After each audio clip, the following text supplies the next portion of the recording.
पांडवांनी राजसूय यज्ञ केला. त्या राजसूय यज्ञामध्ये कुणाकुणाला काय काय कामं वाटायची ठरली.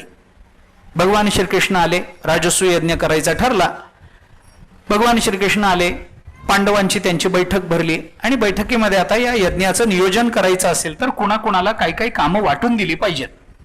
मग कुणाला काय कुणाला काय कुणाला काय असं देता देता भगवंतानी स्वतःकडे ते मी उष्टी काढतो, मी पत्रावळी काढतो वगैरे हे सगळं, पाय धुतो वगैरे ब्राह्मणांचे, हे सगळं भगवंतानी स्वतःकडे घेतलं.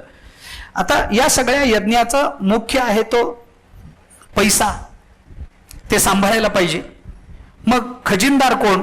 मग कोण कोण? अर्जुना तू हो, कोणी म्हणालं नकुला तू हो. सर भगवान म्हणाले हे कुणालाही देऊ नका. मग दुर्योधनाला खजिनदार करा.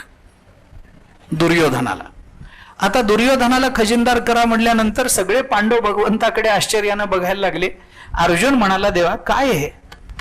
अहो सगळा खजिना त्याच्या हातात दिला तर पहिल्या दिवशी खजिना रिकामा करून टाकेल, दुसऱ्या दिवसापासून यज्ञ करायचा कशाच्या जोरावर? दान करावं लागेल आपल्याला, काही आहे, काही खर्च असतो, वस्त्रदान असतं, भूमिदान असतं, गोदान असतं, अन्नदान असतं, याच्याकरता पैसा लागतो. त्या दुर्योधनाला जर आपण हे सगळं दिलं तर तो पहिल्या दिवशी सगळं खर्च करून टाकेल, त्याला नको. भगवान म्हणाले अर्जुना तुला कळतं का? मला अक्कल मला जास्त आहे की नाही? तू बोलू नको, मी सांगतो ते कर. मी सांगतो ते दुर्योधनाला खजिनदार करा. नको नको नको, पुष्कळ झालं. शेवटी भगवंतानी सांगितलं मी सांगतो करा. कशा करता?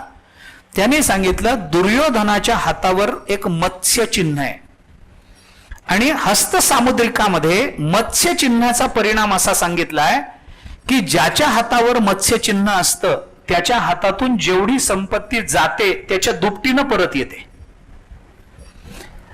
आपल्या हातावर बघू नका, ते दिसत नाही तसं, त्याचे स्थान आहे त्याची, उगीच हे माझ्या इथं असं करण्यात काही अर्थ नसतो. त्याच्या जागा आहेत त्या मत्स्य चिन्हाच्या. त्या मत्स्याचं तोंड कुठल्या दिशेला असावं, त्याचं शेपूट कसं असावं, याचे नियम आहेत हस्तसामुद्रिकामध्ये. ते उगीच आपल्या हातावर बघून काय, त्याला हात दाखवून अवलक्षण म्हणतात, तर त्याचा काही उपयोग नसतो. ते दुर्योधनाच्या हातावर मत्स्यचिन्ह होतं हे भगवंताला माहिती होतं. आता दुर्योधन पांडवांचा कट्टर विरोधक आहे, पण पांडवांच्या जीवनात सगळ्यात यशस्वी ठरलेल्या राजसूयामध्ये सगळ्यात महत्वाची जबाबदारी दुर्योधनाकडे दिली आहे.